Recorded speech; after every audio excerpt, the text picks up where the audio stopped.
नमस्कार, भारत 24 में आपका स्वागत है। मैं हूं आपके साथ महिमा सिंह कंवर। चीन की बदमाशी पर जवाब देने में देरी। अरुणाचल प्रदेश में चीन हरकतों से बाज नहीं आ रहा। तीसरी बार अरुणाचल के कुछ हिस्सों के चीन ने नाम बदल लिए हैं। नक्शे में 11 जगहों के नाम तिब्बती या मैंडरिन भाषा में रखे गए। मैंडरिन आपको बता दें कि चीन की राष्ट्रीय भाषा है। उसने इससे पहले 6 और उससे पहले 15 जगहों के नाम भी बदले। ताशकंद में चीन ने अरुणाचल को दक्षिणी तिब्बत का हिस्सा भी बताया। भारत की प्रतिक्रिया बहुत सपाट, बिना किसी चेतावनी और फोर्स के। हालांकि ग्लोबल डिप्लोमेसी में सबसे ज्यादा महत्व टाइमिंग का ही होता है। रियल टाइमिंग में जवाब नहीं देने पर दूसरे पक्ष को परसेप्शन का मौका मिलेगा। 24 घंटे बाद सामने आया भारत का बेहद सपाट और लचर जवाब। भारत ने चीन के दावों को सिरे से खारिज कर दिया।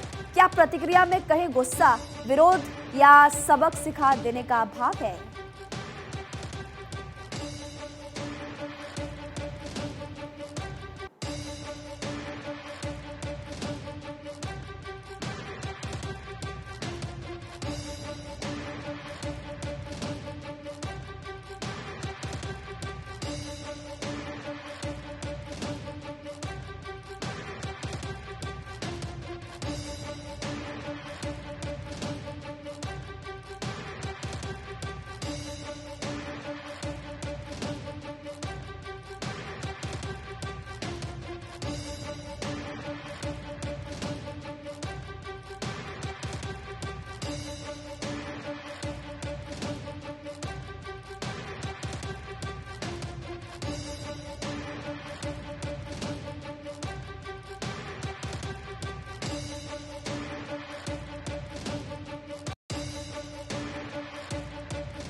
अगली खबर का रुख करेंगे। मनीष तिवारी को पुनर्वास का इंतजार।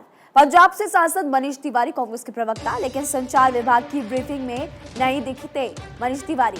G23 को लेकर विवादों के बाद हाशिए पर मनीष तिवारी आ गए। जानकार सूत्रों ने संकेत दिए हैं कि मनीष तिवारी का कांग्रेस में पुनर्वास होने के संकेत मिल रहे हैं।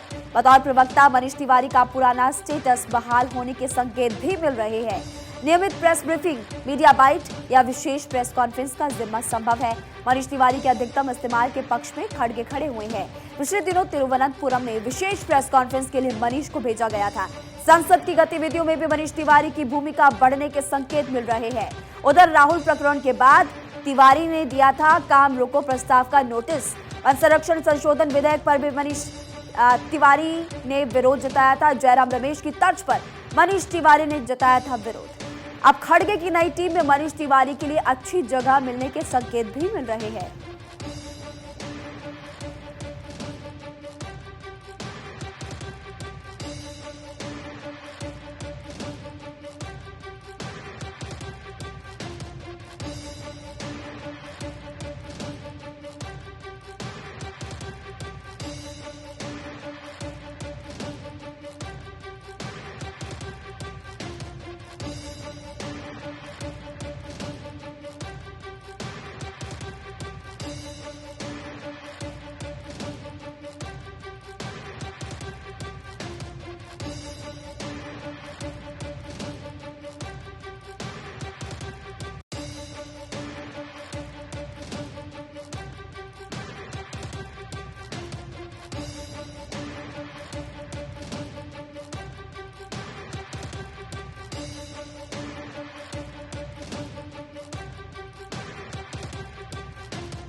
क्या देवगौड़ा परिवार की चिंता बढ़ रही है, और अगर बढ़ रही है तो क्यों बढ़ रही है, इसके बारे में अब आपको जानकारी देंगे।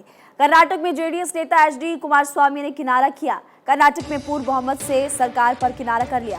इससे पहले कुमारस्वामी कर रहे थे जेडीएस सरकार का दावा। कांग्रेस और भाजपा की बजाय लोग जेडीएस को चुनने का दावा कर रहे थे। चुनावी सर्वेक्षण में जेडीएस की स्थिति कमजोर होने का अनुमान लग रहा है। चुनावी सर्वेक्षण में जेडीएस को 30 सीटें मिलने का अनुमान है। तभी अब जेडीएस नेताओं की प्राथमिकता बदल चुकी है। अब जेडीएस कर रही किंगमेकर की भूमिका के प्रयास। किंगमेकर बनने में बड़ी परेशानी बना देवगौड़ा परिवार का अंतर्कलह। अब देवगौड़ा परिवार बना रहा है ज्यादा सीटें जीतने की रणनीति। बेटे निखिल को चुनाव लड़वाकर कुमारस्वामी के संतुलन के प्रयास है।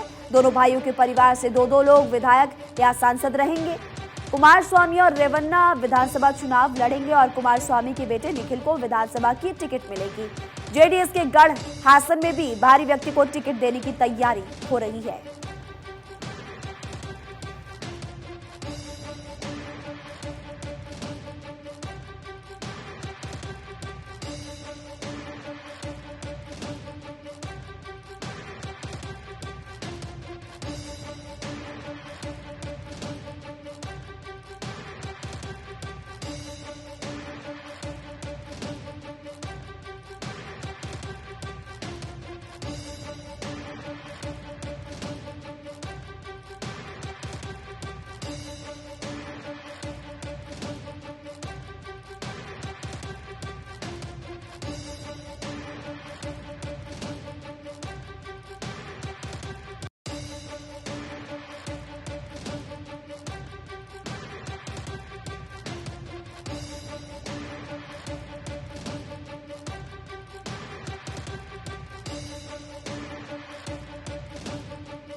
और अगली खबर यूपी से जुड़ी हुई। योगी के उद्योग सलाहकार रिटायर्ड बाबू ग्लोबल इन्वेस्टर समिट से सुर्खियों में आए अरविंद कुमार।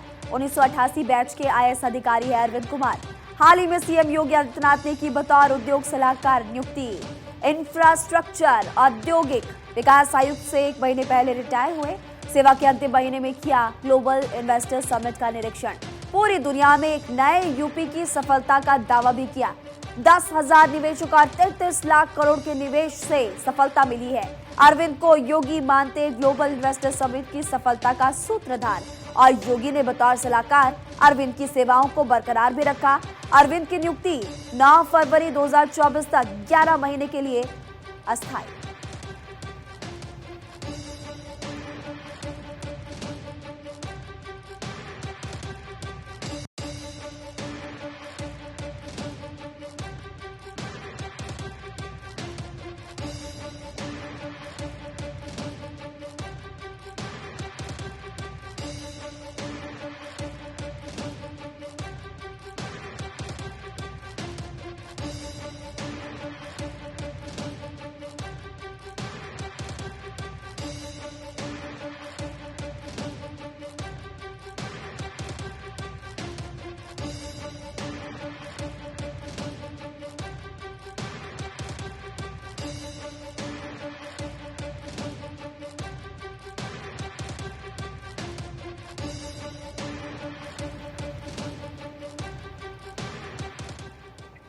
उधर उत्तराखंड सीएम के लिए सिरदर्द बना बाबू टर्फ वॉर।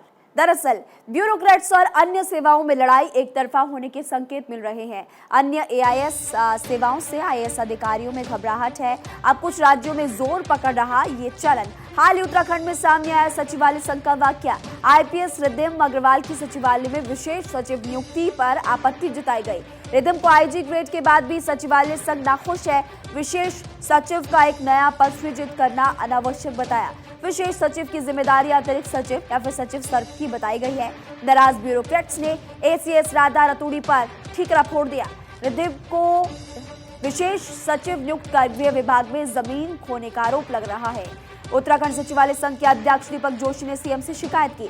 रिद्धिम अग्रवाल की नियुक्ति पर सीएम के समक्ष विरोध किया और शिकायत की। आगामी दिनों में ब्यूरोक्रेसी में पावर वैक्यूम बढ़ने के संकेत भी मिल रहे हैं।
राज्यसभा में जगदीप धनखड़ की न्यू बिगनिंग।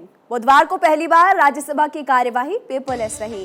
राज्यसभा की कार्यवाही संचालन में आईपैड का इस्तेमाल किया गया। धनखड़ ने कागज रहित परंपरा की शुरुआत की। जानकार सूत्रों ने संकेत दिए, नए संसद भवन की पेपरलेस तकनीक से संचालित होने के संकेत है।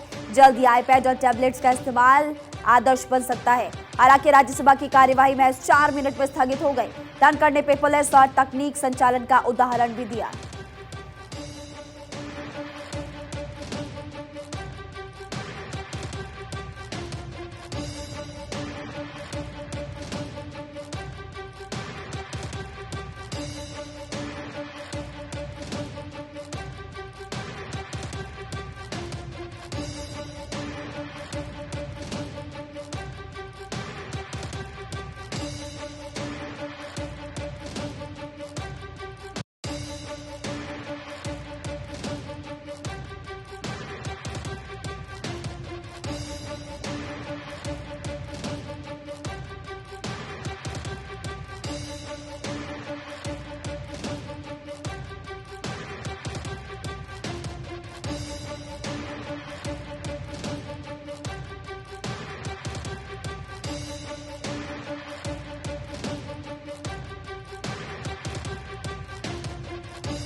रुक करेंगे अगली खबर का और यहाँ पर आपको बता दें कि ब्यूरोक्रेसी में चमक होती लेटरल एंट्री। मौजूदा नौकरशाही से प्रतिरोध के कारण सचिवों के इस्तीफे होने के संकेत है। लेटरल एंट्री से केंद्र सरकार कर रहा सिविल सेवा सुधार एजेंडा। साल 2018 में लेटरल एंट्री को माना बहुप्रतीक्षित प्रशासनिक सुधार। सरकारी तंत्र में नए दृष्टिकोण, विशेषज्ञता और दक्षता लाने का उद्देश्य था, लेकिन अब बोल्ड एक्सपेरिमेंट की चमक फीकी पड़ने के संकेत मिल रहे हैं। वित्त मंत्रालय के एक ब्यूरोक्रेट के एक्सटेंशन के बाद भी छोड़ने के संकेत है। वित्त मंत्रालय में वित्तीय सेवाओं के विभाग में संयुक्त सचिव हैं सौरभ मिश्रा। सौरभ मिश्रा के छोड़ने के बाद केवल 5 लेटरल एंट्री बचने के संकेत बचे हैं। राजीव सक्सेना, डीडी जगदाले, सुजीत वाजपेयी और सुमन प्रसाद सिंह और भूषण कुमार बचे हुए हैं। मिश्रा से पहले अरुण गोयल दिसंबर 2020 में दे चुके इस्तीफा। सितंबर 2022 में अमर दुबे ने लेटरल एंट्री से विदाई ले ली। मिश्रा के IRDI में बतौर सदस्य शामिल होने के संकेत मिल रहे हैं। क्या लेटरल एंट्री कड़ी विपरीत परिस्थितियों का सामना कर रही है?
इसी बीच एक बड़ा सवाल कि क्या साल 2024 चुनाव तक साथ रह सकेगा विपक्ष, क्योंकि संसद सत्र के आखिरी दिन एनसीपी ने कांग्रेस को बड़ा झटका दिया। विपक्ष की प्रेस कॉन्फ्रेंस से एनसीपी नदारद रही। अदानी के मुद्दे पर प्रेस कॉन्फ्रेंस में शामिल होने से इनकार कर दिया। स्पीकर की चाय पार्टी में भी एनसीपी, टीएमसी और फारूक अब्दुल्ला शामिल हुए। स्पीकर की चाय पार्टी का कांग्रेस समेत कई पार्टियों ने बहिष्कार किया था।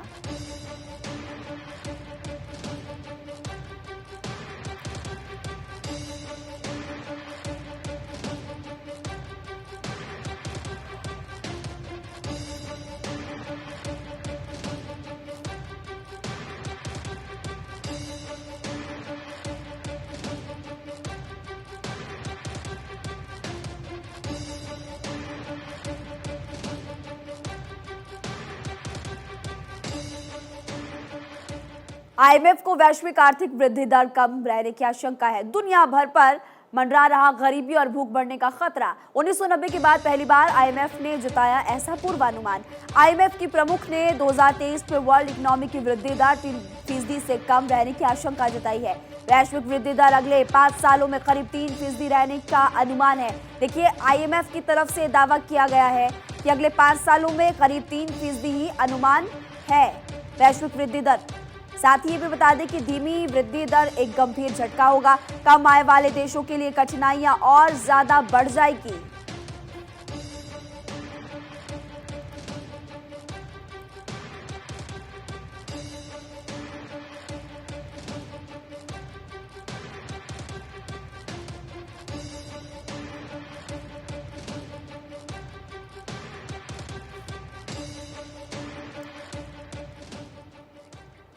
जब सुप्रीम कोर्ट में व्हीलचेयर पर मुवक्किल को लेकर पहुंचा वकील। 5 अप्रैल को सुप्रीम कोर्ट में थी एक मामले की सुनवाई। दरअसल वकील पैरालाइज्ड मुवक्किल को व्हीलचेयर पर लेकर पहुंचा। वकील की इस हरकत पर जज काफी नाराज हो गए। दरअसल एक इंश्योरेंस कंपनी के मुआवजे से जुड़ा हुआ ये पूरा मसला था। कोर्ट ने नवंबर 2019 में नोटिस जारी कर बढ़ा मुआवजा देने पर रोक लगाई थी। वकील ने बताया कि याचिकाकर्ता खुद कोर्ट आना चाहते हैं। वकील की इस दलील पर बेंच नाराज हो गई। बेंच का मानना है कि वकील ने ये सहानुभूति पाने के लिए किया है। वो जानबूझकर याचिकाकर्ता को व्हीलचेयर पर कोर्ट लेकर आए हैं, जबकि कोर्ट ने उन्हें व्यक्तिगत तौर पर पेश होने के लिए कहा ही नहीं था। बेंच की नाराजगी इतनी बढ़ गई कि मामले को अपने बोर्ड से हटा दिया। इसके बाद मामला सीजेआई डीवाई चंद्रचूड़ के पास भेजा। अब सीजेआई इसे किसी और बेंच को असाइन करेंगे।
उधर सूचना एवं प्रसारण मंत्रालय ने विज्ञापनों के लिए दरअसल एक चेतावनी जारी की है। विज्ञापनों के खिलाफ सट्टेबाजी और जुए के विज्ञापनों के खिलाफ चेतावनी जारी की गई। मीडिया को सट्टेबाजी प्लेटफॉर्म्स को बढ़ावा देने से परहेज करने की भी सलाह दी गई है। भारतीय कानूनों का उल्लंघन करने वाले सट्टेबाजी प्लेटफॉर्म्स के विज्ञापन, सट्टेबाजी प्लेटफॉर्म के विज्ञापन या प्रचार सामग्री प्रसारित करने से बचे, ये एडवाइजरी जारी की गई है। चेतावनी भी दी गई है। मुख्यधारा के अंग्रेजी, हिंदी समाचार पत्रों के विज्ञापन पर भी कड़ा ऐतराज जताया। सट्टेबाजी वेबसाइट विज्ञापन प्रचार को प्रकाशित करने पर ऐतराज जताया गया है। प्रेस काउंसिल अधिनियम 1978 सूचना प्रौद्योगिकी का उल्लंघन करते हैं। विज्ञापन उपभोक्ता संरक्षण अधिनियम 2019 का भी उल्लंघन करते हैं और इसी को लेकर सूचना एवं प्रसारण मंत्रालय की ओर से विज्ञापनों के खिलाफ चेतावनी जारी की गई।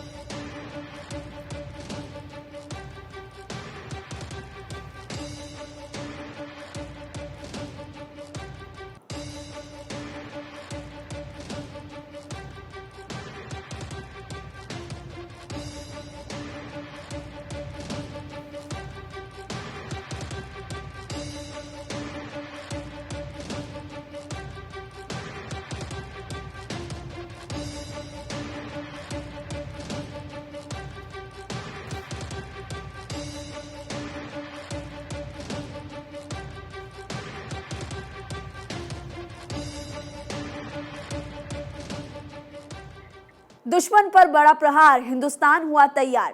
सेना के सभी अंगों का तालमेल दुश्मन पर भारी पड़ेगा। भारतीय सेना ने अब तक की सबसे बड़ी ज्वाइंट एक्सरसाइज की है। अंडमान निकोबार कमांड ने एक बड़ा युद्धाभ्यास किया जिसका नाम है कवच। सेना, नौसेना, वायुसेना, तटरक्षक बल ने मिलकर ये बड़ा अभ्यास किया।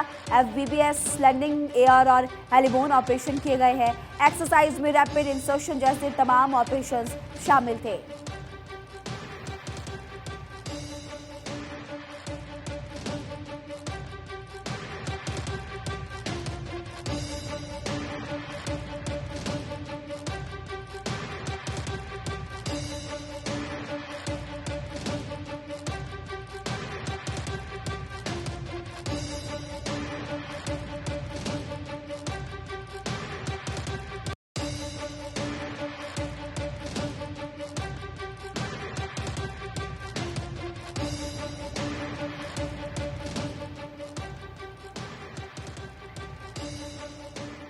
मिशन अमृत सरोवर के तहत गुजरात की 2681 जिलों की पहचान की गई है। पानी के संरक्षण की दृष्टि से मिशन अमृत सरोवर को 24 अप्रैल 2022 को लॉन्च किया गया था। मिशन का उद्देश्य हर जिले में 75 जल निकायों का कायाकल्प करना है। इस उद्देश्य के लिए गुजरात में कुल 2681 साइट्स की पहचान की गई। 15 अगस्त 2023 तक पूरे भारत में 50,000 अमृत सरोवर तालाबों के कायाकल्प करने की योजना बनाई गई है। मिशन अमृत सरोवर के लिए अलग से कोई वित्तीय आवंटन नहीं है।